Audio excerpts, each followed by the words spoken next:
Spectrum TV. I'm Karen Tui Boys, and it's my great pleasure to host Cat Coluccio today. Hi, Cat. Hi, Karen. How are you going? I'm fantastic. What about you? Doing well, thanks. Doing well up here in Auckland. Yes, I'm in Wellington. For our viewers who know my story, I'm now finally back home and in my makeshift studio and waiting for a few bits to improve it. But I would like to introduce Kat to everybody. Kat is a qualified educator. She's a personal trainer. She's a life coach. She's a vibrant communicator. She's passionate, so passionate about helping people get unstuck and helping them to live on purpose. She's the author of this book here, 21 Life Hacks or 21 Hacks to Rock Your Life. And the one I don't have, but the one we're going to be talking about, and I know all about, which is the teen version, which Kat's got there. So it's lovely to have you here, Kat. And she's the one who first interviewed me on this platform. Must be 6 weeks ago now. And I know, just Kat, tell us a little bit about. I know it has. Tell us a little bit about yourself. We know you from Auckland. We won't hold that against you, but carry on. Oh, it gets even better. I'm a transplanted Australian. I mean, whoa. So I've lived in New Zealand for over 20 years. I know. It doesn't get any worse. An Aucklander and an Australian. But seriously, love New Zealand. New Zealand is my home now. And so yes, I'm a qualified educator. I started out in life as a high school teacher, went into lecturing, looking after tertiary institutions for a number of years before landing here in New Zealand, where I focused more on actually homeschooling my children for a period there when they were teens, which is why I'm particularly feeling for all the mums and dads in New Zealand and all around the world who have suddenly been thrust into the role of homeschooling parents, because it's one thing to do when you're prepared for it, it's another thing to have it thrust upon you. And since then, yes, I went and qualified as a personal trainer and a life coach, and I love helping people get unstuck and getting on and chasing those dreams and those passions that they've got. And that can be a teenager or that can be a midlife woman. I've got a heart for seeing both of them go out there and, live their lives to the fullest. So that's me. Thanks. So I know that your book is full of just practical hacks and ideas to help people. And so your adult version, the one I've got here, and then the teen version. And we are going to focus on the teen one today. But I love the way that the book is set up into the different structures, into the mind hacks, what you can do with your mind, your physical, the health and well-being, your time, your attitude. So it has these lovely little sections where you can sort of pick and choose. And it's one of those books you don't have to read in order, which is really great. It's like, I just want to dive in and find out information about, which I love. So thinking about, those parents who are at home right now, trying to work from home, having teenagers there who are trying to do maybe online schooling. And so I love this mind hack that you have about multitasking. Because I see so many teenagers trying to do everything all at once. They've got YouTube on, they've got their class on, they've got their music going. Tell us about multitasking, Kat. Well, that's something that we as adults need to be really aware of too, particularly in this day and age. I mean, our kids are watching us watch the news while texting, while scrolling LinkedIn, while reading papers or magazines, if we still do that even. And children are just as much, and because they're even more gadget literate than we are, because they've grown up with these things in their hands, you're exactly right. They're trying to do their work, their schoolwork, while listening to music, which has lyrics that your brain's tuning into, while, messaging back with your mates, getting the odd Snapchat, what's happening on WhatsApp, looking at, latest Facebook or Instagram statuses. And, when you've got instant type of apps too, like Snapchat or like Insta stories, which are only there for 24 hours, that's more incentive for them to quickly check it now while the image is even there. So they're being driven and rewarded constantly for just picking up these things all the time. And the problem with that is the brain actually doesn't function particularly well at all. If you are getting distracted, so let's say your teenager is meant to be writing an essay, which takes a bit of focus, and it's not necessarily an easy thing to do. So it's hard, it's a bit uncomfortable. But then they're getting messages coming in. What happens is they'll flick over, look at that, but then it actually takes the brain then a few minutes to actually get back on task. So now they've made the whole process even harder for themselves because they have to re-engage the brain, re-engage those neural pathways. They've lost time, they've lost motivation, and it just compiles the more times they distract themselves like that. So multitasking is probably one of the worst habits that we've all adapted in our lifestyle in the last few years. And if you want to see your team succeeding in getting those hard things done, those hard bits of work that they struggle with, it's something that you really need to kind of talk about with them, removing those distractions during their focused times. I really like the idea of bandwidth, sort of like our computers. If you've got too many tabs open, then the bandwidth slows down, right? And exactly. You and I both had internet issues today, and it's like possibly because a lot of people are, because everybody's on the internet, and also it just slows. So I don't even have 4G right now. I've only got 3G, and it's obviously because partly in Wellington where I am, the weather is just atrocious today. Yeah. So it's partly a bit that, but yes, it's that multitasking of taking up too much bandwidth. So one thing at a time, sometimes useful. I do talk to students when I'm teaching them to study how important it is that for some of them, the music in the background, they don't hear. Yeah. So they don't hear it because it becomes white noise, just like, you know, when the fridge stops whirring and you suddenly go, what is it so quiet? And so, but if they're listening to the music or if they're singing away, then of course that's not useful. White noise is actually brilliant because it will mask so many of those, you know, little odd noises and random things that would distract you. So having a fan going or an aircon going, like I'm the classic. I grew up in Perth, WA, which was stinking hot.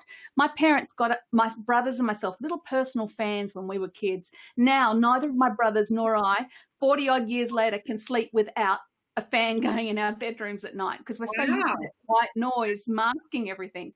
So that's really cool. But you've got to choose your music carefully because I know kids really like to study with music on.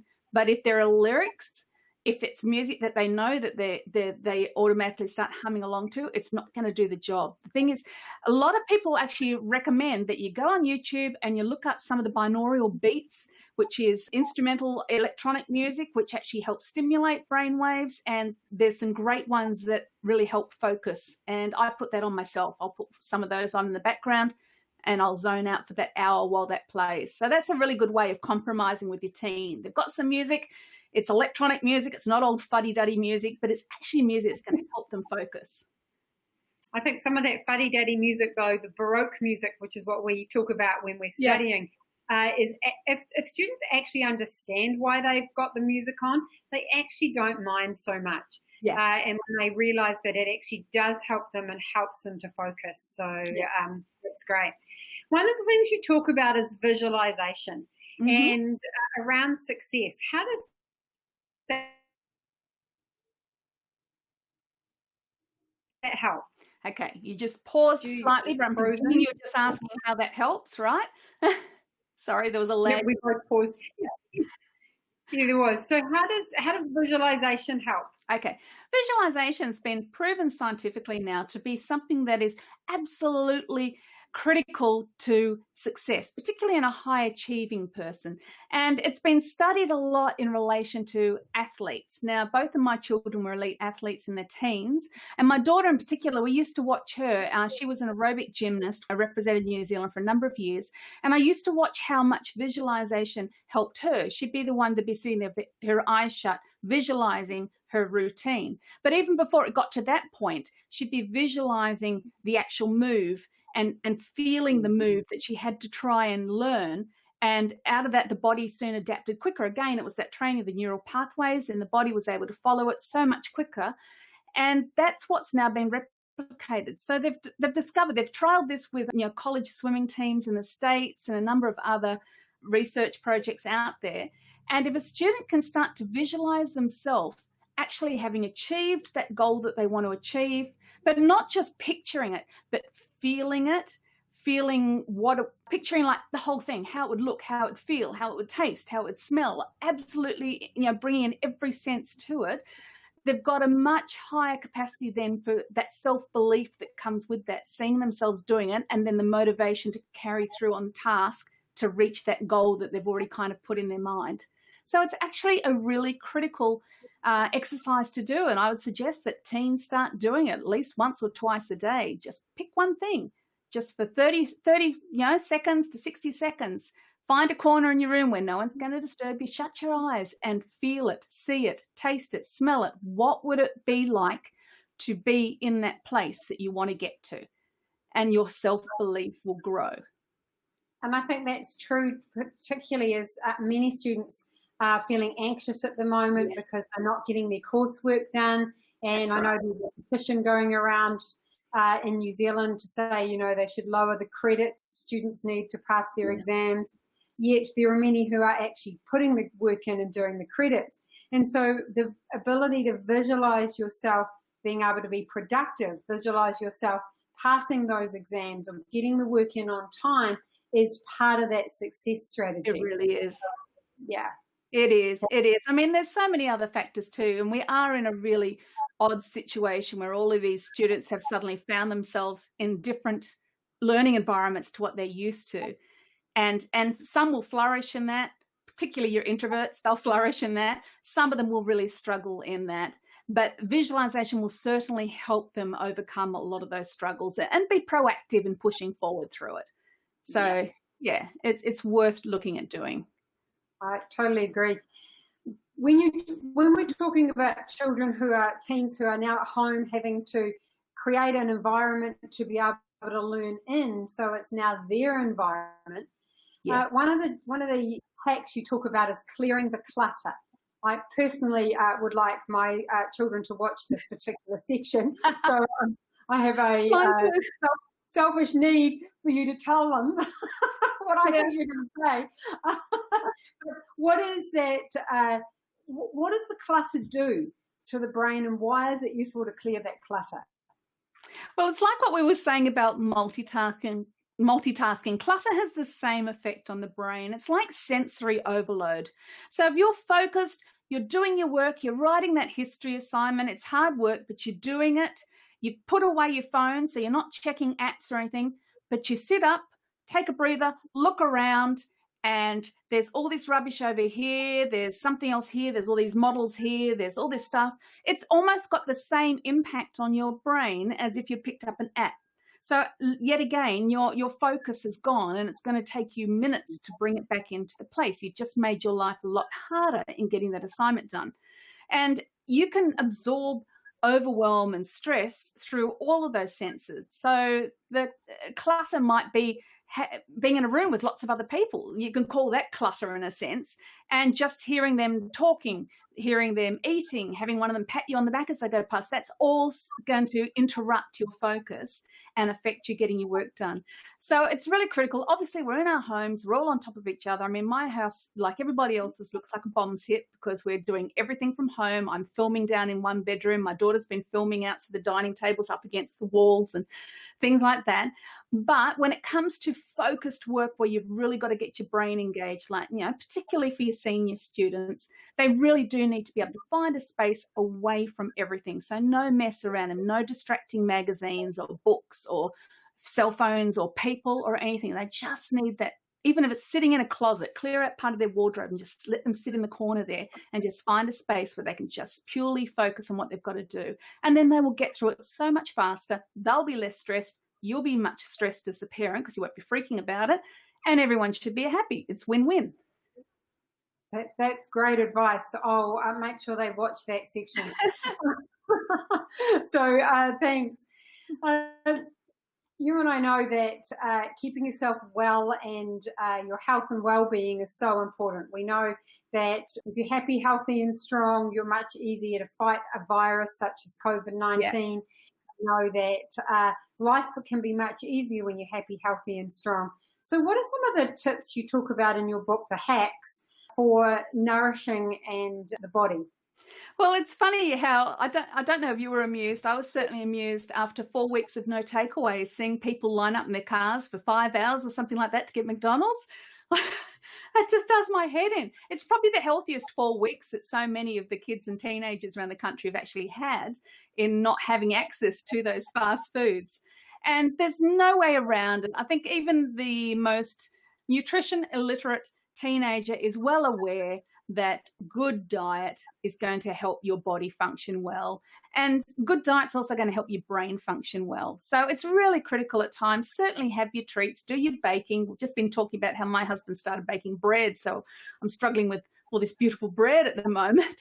And I'm certainly not denying myself, but it's all just bringing it back into reality of, okay, if you're going to have your McDonald's, that's your treat once a week, the rest of the time. Good, healthy meals that just keep nourishing your body. And the biggest thing you can do is move your body. I think we're all kind of struggling with that one a little bit. It's so easy just to sit down and sit at a computer for hours and hours, and adults and teens and young ones are all guilty of this, and particularly as the weather starts to kick in.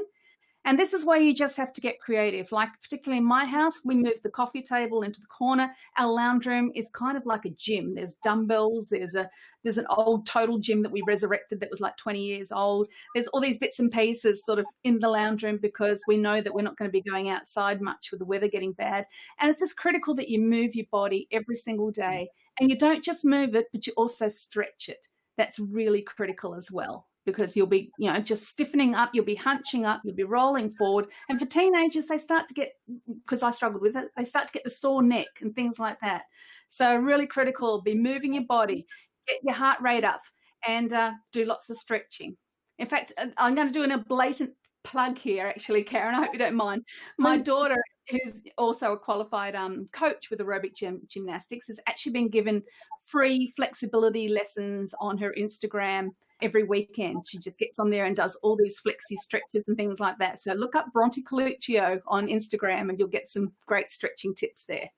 If you send me the link, we'll put it down below. So will do. Thanks. That's wonderful. The other thing around the nourishing your body, and by the way, to a 17 and an 18-year-old girl in my home, they wanted to go to McDonald's yesterday and my husband refused to take them. So suddenly Uber Eats comes to the door. Oh, no. And I'm like, that must be the most expensive way to buy a McFlurry in the whole entire world. I don't even know what that is.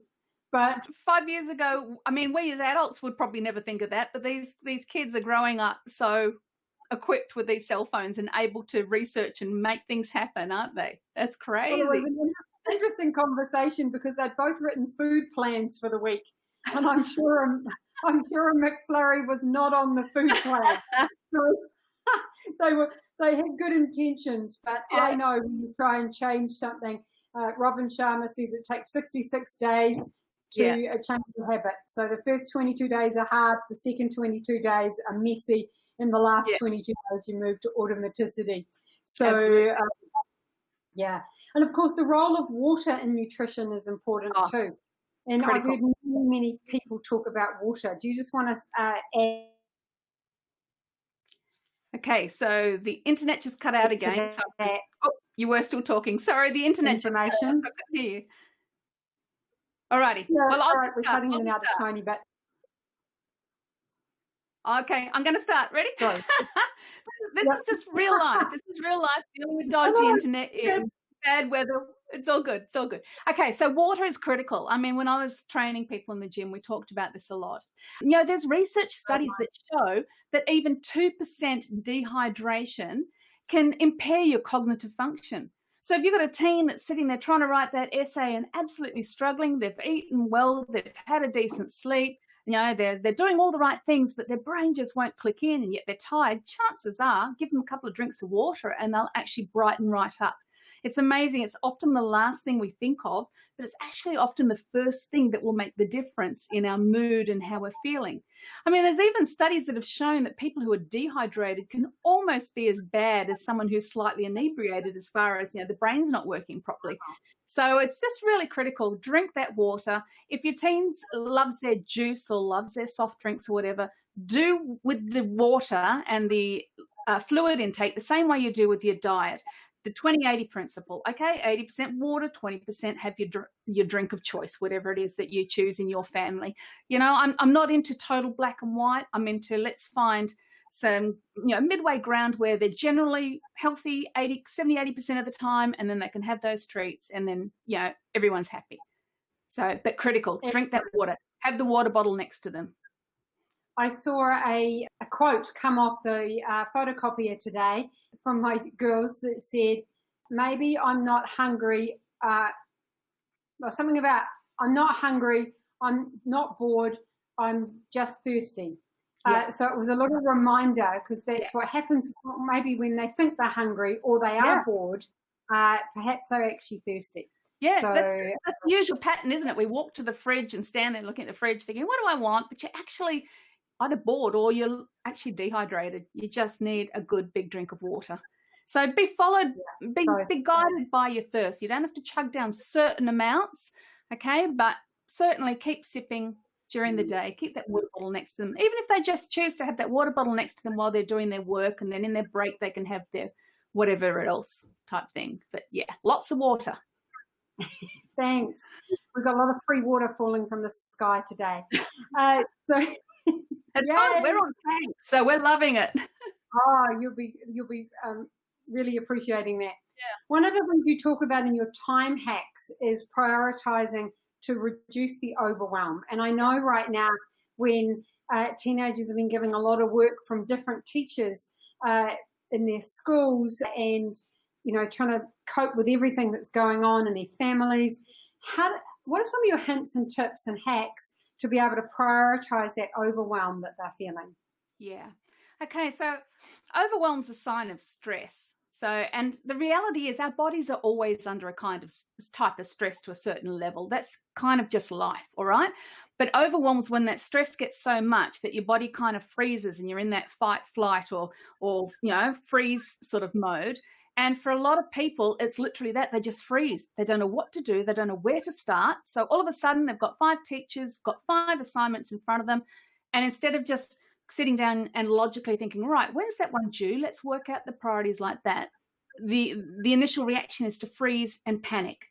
So what we're trying to do is break that from happening by switching on that logical side and starting by, okay, what is due when? So that's the obvious one, isn't it? Work out your due dates, work out what's going to need what amount of research, and then start scheduling it in. And that way you're taking control of those things. They're not running you anymore. You're running them. You've allocated these times for those projects in your planner that you've written down, so you can relax that little bit. Those stress levels can go down in that, okay, the job may not be done, but you're in control of the job getting done. And I think that's really, really important. And what I often say to adults that I've worked with, but it's the same for teenagers as well, choose the one main thing for every day. So work out what the main thing is. So let's say you've got a maths test tomorrow. So obviously study for that maths test is going to be probably your main thing for today. Make sure you do that thing first. Give that your fullest attention while you're sharpest, while you're at your brightest, lots of water, had a good breakfast.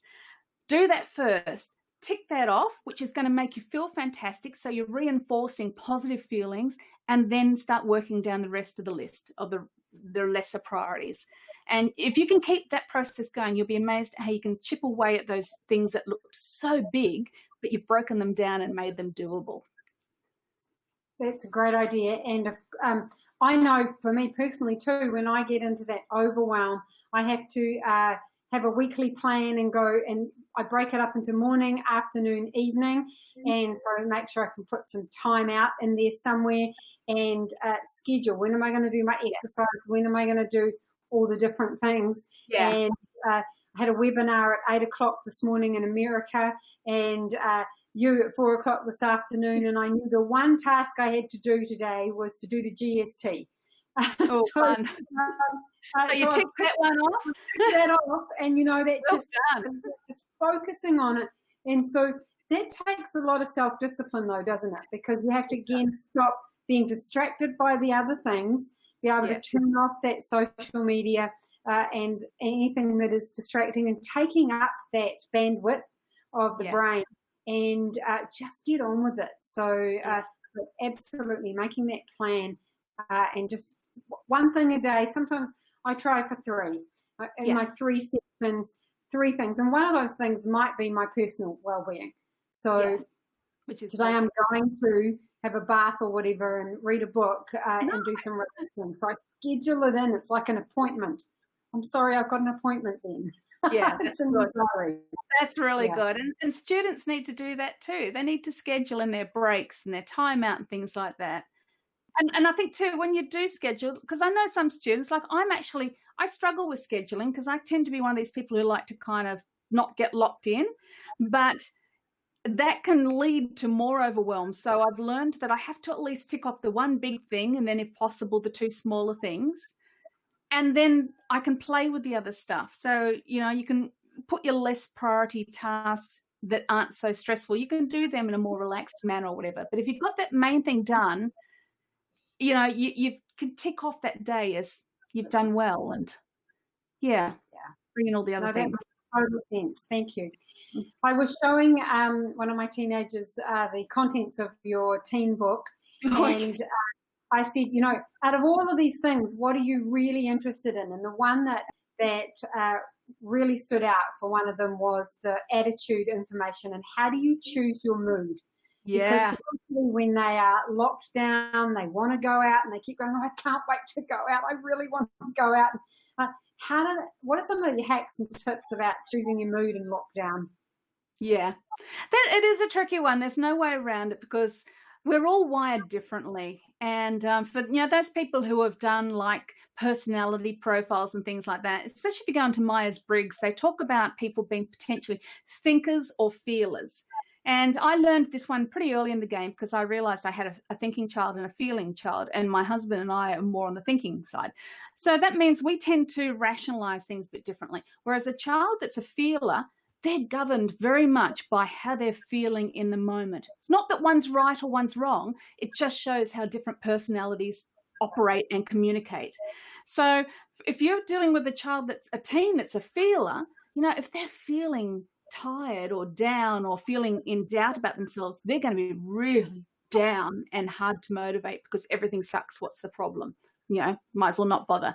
So that's why if they can learn to step back a little bit from that and, like I said, sort of choose the mood. And that comes back to that visualization exercise.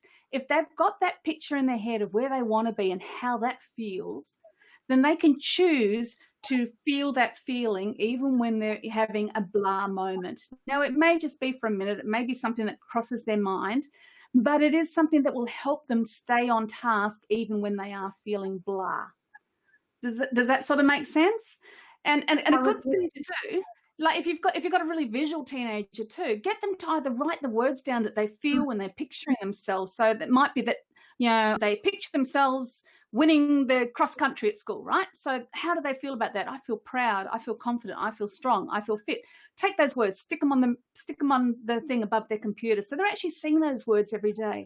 And when they are in that blah and feeling crap, they're looking at those things going, oh yeah, I remember. Yep, that's me. And they may not be feeling it so much, but it's kind of like that they work themselves into it by logically deciding they're going to be thinking like that. So it's just learning to train the emotion in the moment to keep bringing it back to the bigger picture of what you're trying to achieve. And that's as much for adults as students. I was listening to Lisa Smith, who you and I met. I think you met for the first time in Adelaide because we were both in Adelaide. And that seems like a whole nother lifetime ago. Oh, doesn't it? We both came back from Australia, had to self-isolate. Yeah. You in your bedroom, me at my parents' holiday. Bedroom, you had a house. I got a whole house, you just got the bedroom. Yeah. But we had a lot of conversations during that time. But Lisa Smith just put out a lovely 4-module quick refuel around lockdown. And I was watching one of them today, and she was saying that even just saying the word peace or calm just sort of calms the body. And so to use the words of how you'd like to be rather than how you are feeling at the moment. And that, again, that's that visualization and choosing the mood that you want and then saying it and being that. So it was a lovely little tip. Yeah. There's a phrase, it's actually a biblical phrase, but it's one of the apostles is saying, I've learned to feel content in all circumstances. And I think that's part of being able to choose your mood. It's not necessarily a circumstance that's particularly comfortable, it's particularly happy. I don't know about you. My husband hasn't got work at the moment. There's all these things going on. But in it, you can still choose your mood. You can be sitting there dwelling on and feeling the weight of all of it, or you can choose that peace, calm, positive while you're dealing with it. And that's the kind of thing I'm trying to get across to teens, that they do have some control about their feelings and reactions. So. Absolutely. Thank you so much. So if someone wants to purchase the book for their teen, where can they get that, Kat? Okay, if they go to www.21hacks.net, which you'll be able to pop up, you can find the links to both books. You can find the paperback or the ebook, the Kindle version, and there is a free Kindle app, so your teen can download it onto their device. And I'd suggest that you get one, your teen gets one, and work your way through. They're following the same hacks, just slightly different wording, obviously, for the teens. And like Karen said, they're split up into a way where it's really short, really bite-sized chunks where your teen can just read one hack, go away, think about it, and there's action steps for them to actually implement what they do. So that's the best way. I really like that idea of the parent doing it at the same time. What a wonderful conversation at the dinner table to say, hey, I read this section, did you read yours? And what do we think about that? What a wonderful way to support your teen as well. And while you're growing and learning the information yourself. So thank you so much. Oh, my pleasure. So next up on Spectrum TV on Thursday at 4:00, we have the amazing, incredible Tony Ryan from Australia. Some of you will know him as the inventor of the Thinker's Keys. Some of you will know him for his book, The Ripple Effect. And he has now transitioned over the last few years into a futurist. And his latest book is called The Next Generation. And we're going to talk about future pathways for our learners and our teenagers. And we're also going to talk about a project that he and I have been passionately working on for the last 4 weeks about sharing hope. And so I'm hoping that you can join us next Thursday in 2 days' time, 4:00, so that we can share that information, share hope with you, and share the future pathways. So until then, again, thank you so much, Kat, for being a wonderful contributor to people's well-being and life during lockdown. And everybody, please stay safe and keep learning.